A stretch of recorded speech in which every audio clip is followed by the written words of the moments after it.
Welcome back to Shitty Gaming. So, today I'm going to talk a little bit about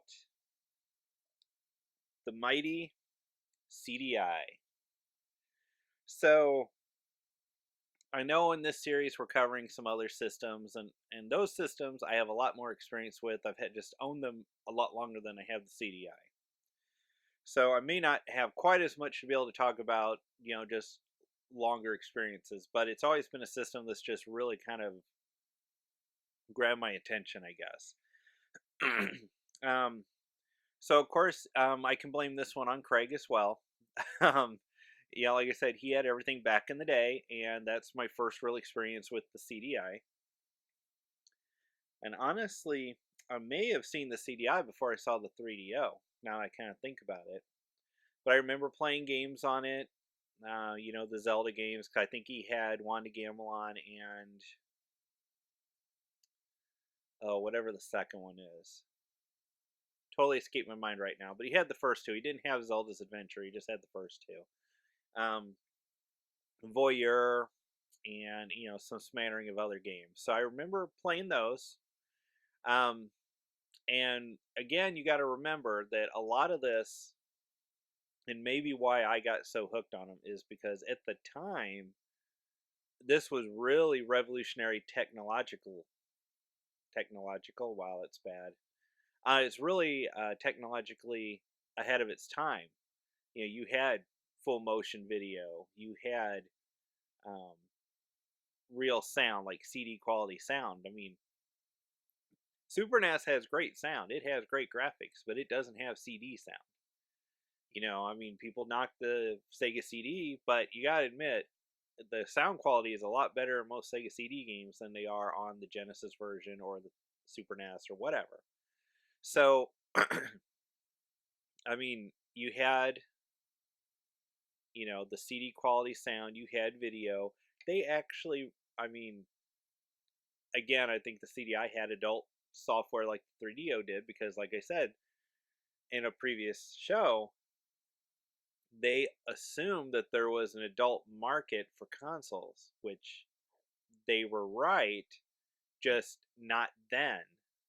That market is here today. The average median age for a gamer is what, 32, 35 now? Today, this concept might have floated, but back in the day, after the crash and after Nintendo resurrecting everything and kind of going with the kid focus, this was just the wrong console at the wrong time. Um, but, excuse me. But regardless, I remember playing it back in the day, and it was obscenely hard to find around here. I mean, I don't really remember ever seeing one in a store, to be honest with you. I remember seeing 3DOs. I mean, like you could go to Babbage's and Software Etc. and get 3DO stuff. And then there's a local chain around here, Slackers, um, that also did that. Had those kind of games and stuff.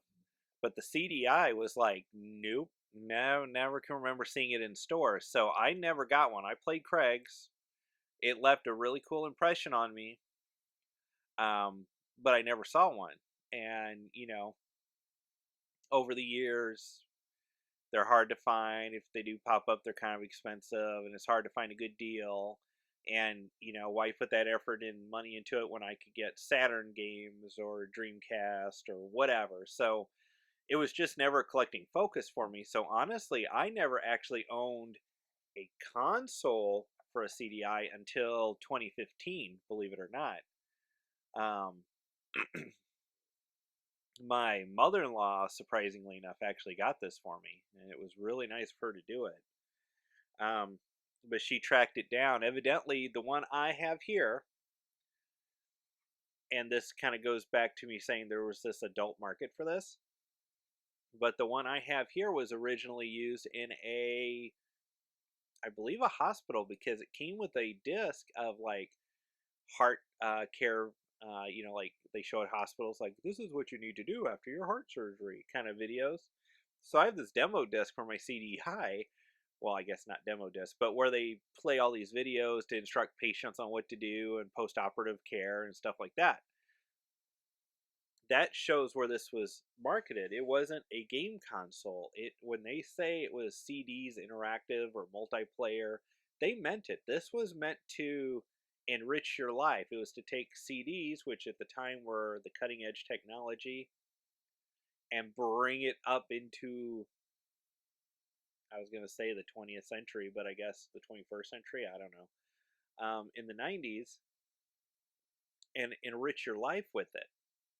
That was kind of the theory or the goal that the 3DO, I think, and the CDI especially had. Did that work? Well, not really. People just saw it as a Nintendo, basically, and treated it as a console.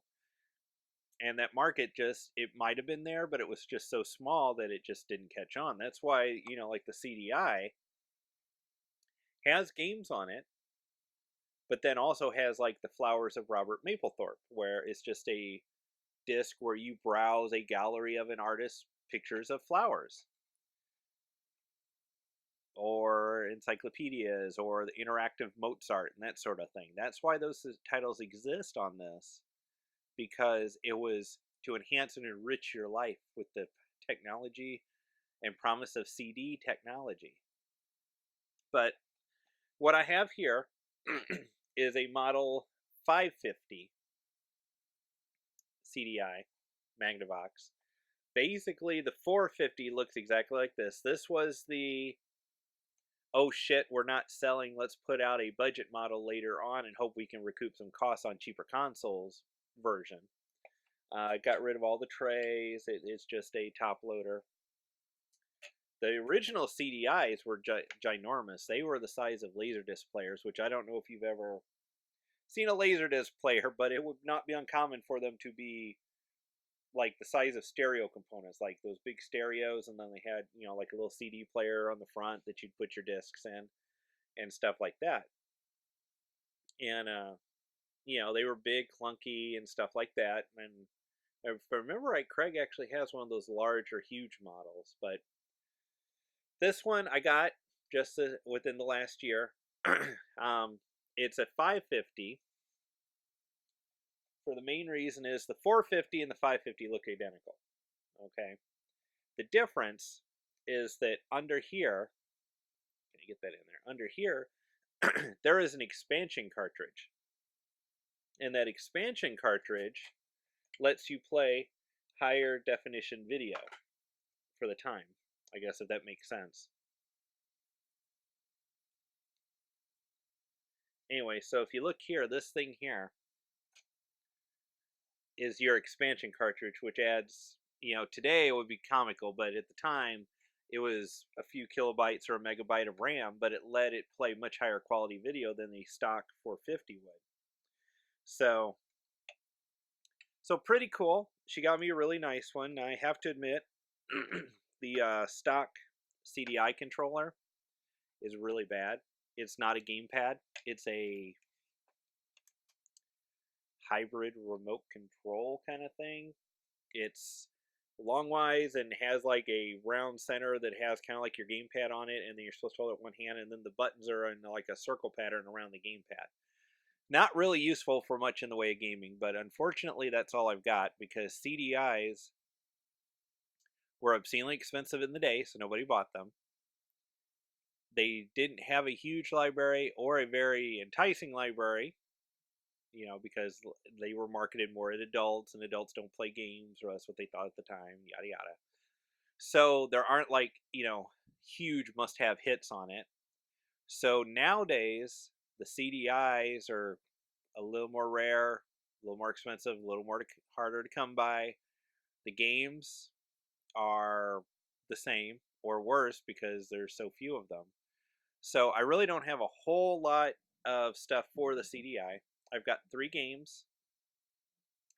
But luckily, and this is what's really nice with most of these old school game CD-based games, we're talking 3DO, CDI, Sega CD, stuff like that, TurboGrafx CD, I believe, as well.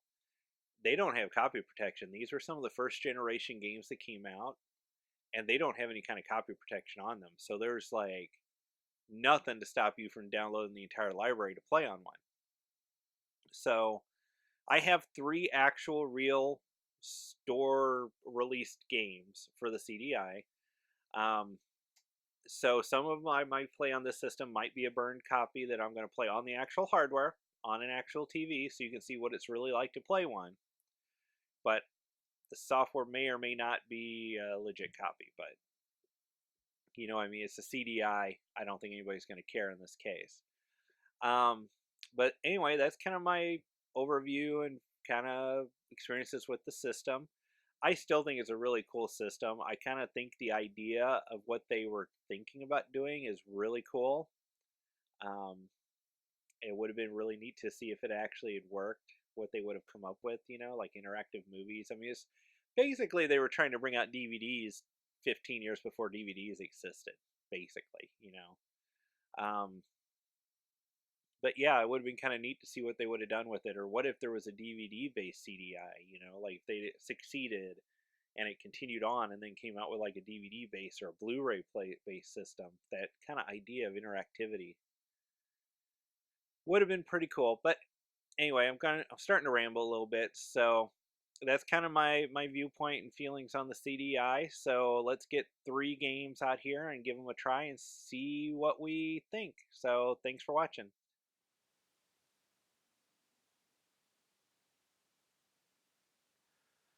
All right, so now we're going to take a look at some games for the CDI. I only have three actual games for it.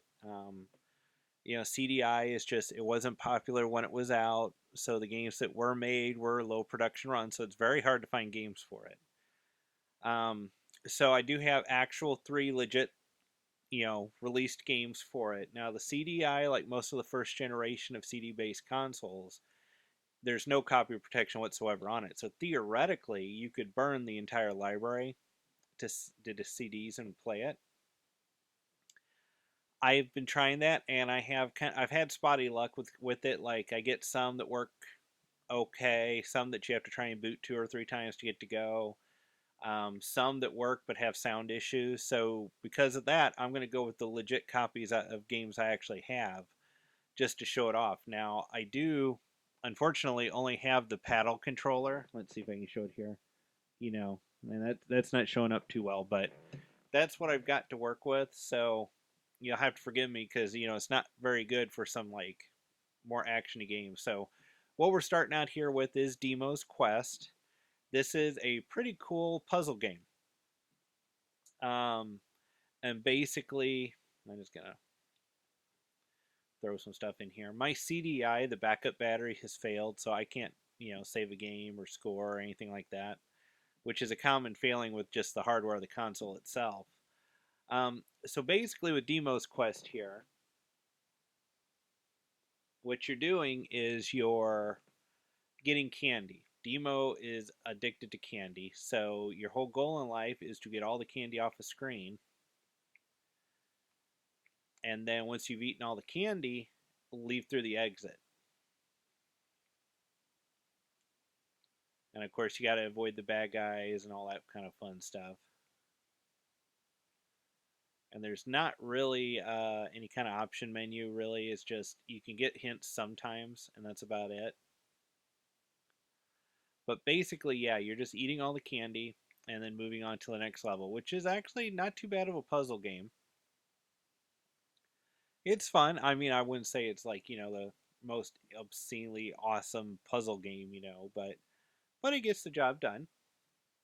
It works well with the controller I have, which is more like a remote control, you know, because like I had said, the CDI was an interactive CD player. It wasn't a game console, so that's why it didn't come with a traditional controller. You were supposed to hook this up kind of like a Blu-ray player and put in various kinds of software on it. See, in this one, of course, you've got to go through all these locked doors, and there's an order to do it to get the keys to be able to go through to the next level. Because you see, I open that green door, then I get a blue key or a gray key, and then I got to decide where I'm going to go next, you know, to get the next key. And, you know, if you do it in the wrong order, you can just kind of lock it out so you can't get out, you know. So you kind of have to watch what you're doing. But since we're just kind of demoing it here, I'm just not paying attention. I'm just running through it so you can see what the game's like. So let's see, down on the display down there, I've got a red key, so I need a red door. So see, now this red key, I'm going to open this red door, but all I have is a red key, which means I went through it wrong because I can't go through the yellow and I can't go through the green now to get everything because I went through in the wrong order. But, that's a puzzle game, so that's kind of the fun. And since I don't have all the candy, I can't leave the level, so I foobarred it. But this is basically the game. It's not too bad. As you can see from the timer, you get about an hour to go through each level, which should be more than enough time. But I believe it said there are 50 plus levels in this, so I'm sure they get quite elaborate after a while. The only downside to this game are the backgrounds that could try and make you a little nauseous if you're prone to that. But otherwise, a good game. I'm glad I have it. So I guess we'll move on to the next game.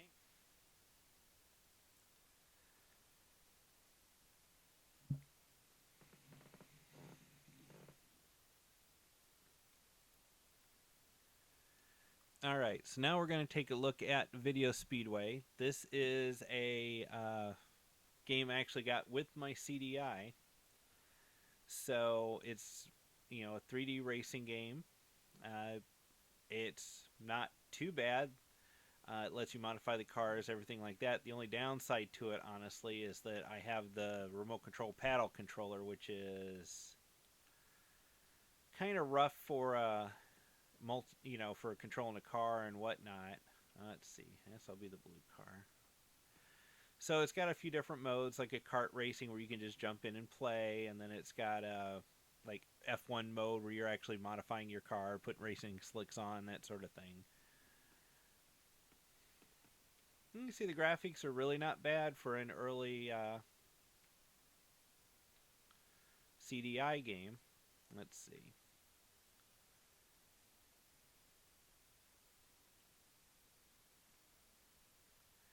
So, I mean, not too bad. I mean, it's kind of, for the 16-bit CD consoles, it's right where it should be graphically. The controls, from what I remember, were kind of rough, but again, I don't have like a gamepad or anything. I've got, a kind of a remote control paddle pad thing here, so it kind of makes life a little difficult, but not too bad, really. Decent racer. Let's see. Trying to remember if there's a way to exit back to look at some other stuff or not. I don't think there is, So anyway, just a quick look at Video Speedway. An okay racer. I mean, and it's just more control than anything else on this one that's kind of holding it back, but pretty cool nonetheless. So I think we'll move on to the last game.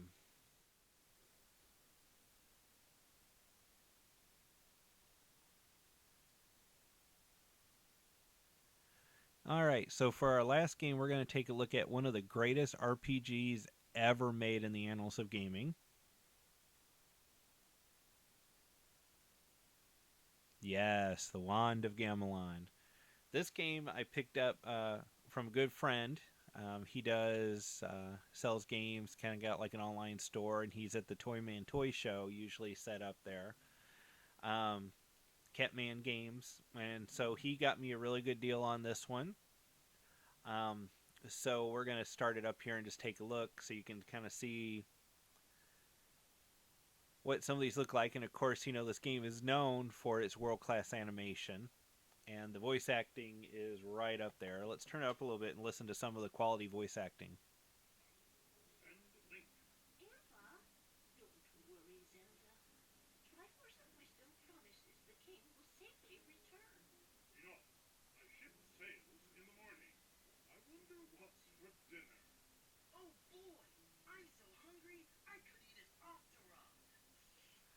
Okay, yeah, that's enough of the sound there. So let's go ahead and skip into the game. So it brings you up to a map of the world, and then you move your cursor around to kind of pick where you're going to go. And basically, it's kind of like you have to, go through fun adventures in one area to kind of unlock another area, and yada yada. and you kind of work through it to complete the game. So we'll start out here where it kind of puts you to begin with.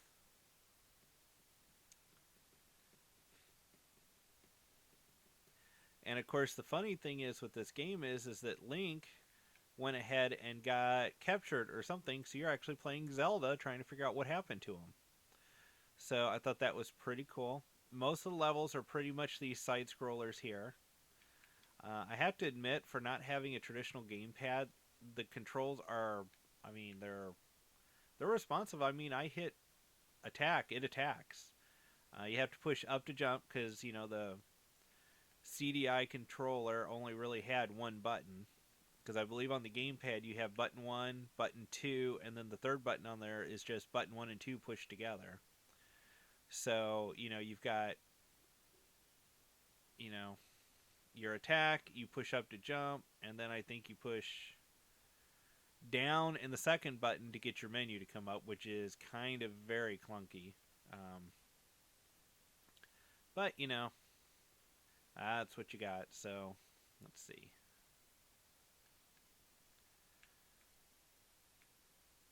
There we go. Can I go in the house? Ah. Yeah, and of course, you can't attack in any kind of an angle, so you have to crouch pretty much to get these things. And depending on the angle of the floor, you could be in trouble there, because the angle won't work with you, so you can actually hit them.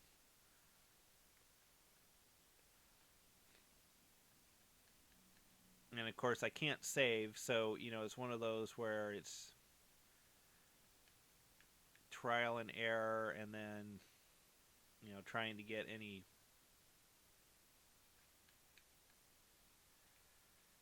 Let's see. Can I go in the house?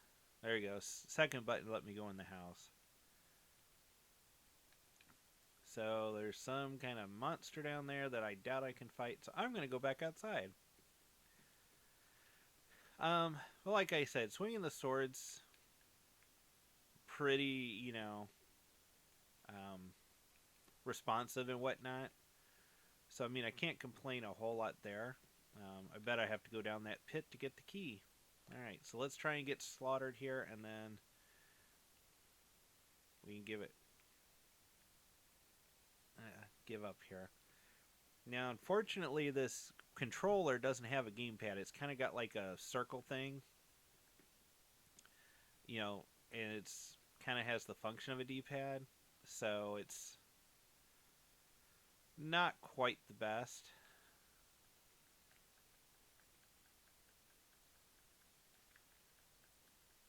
Oh, I managed to win. Sweet. Okay, now the question is there anything down here? It's always the bats. Alright, so let's look at the Wand of Gamelan. I don't know. I don't know if it's as bad as everybody's ever made it out to. I mean, the controls really hurt it, because it's kind of a limitation of the CDI only having 2 buttons. And there's no start or select. See, that's really where it hurts it, because the NES got away with it, but it had like a start button, or something else you could use to get into your menu. But the CDI doesn't have that, so it kind of hurts it, and that's why you got to push like down and 2 to get a menu. And I know watching some reviews, you have to crouch down and hit a button to try and pick something up, and then it makes it a lot harder. But anyway, there's a quick look at 3 games for the CDI. Thanks for watching, and we'll catch you at the next episode.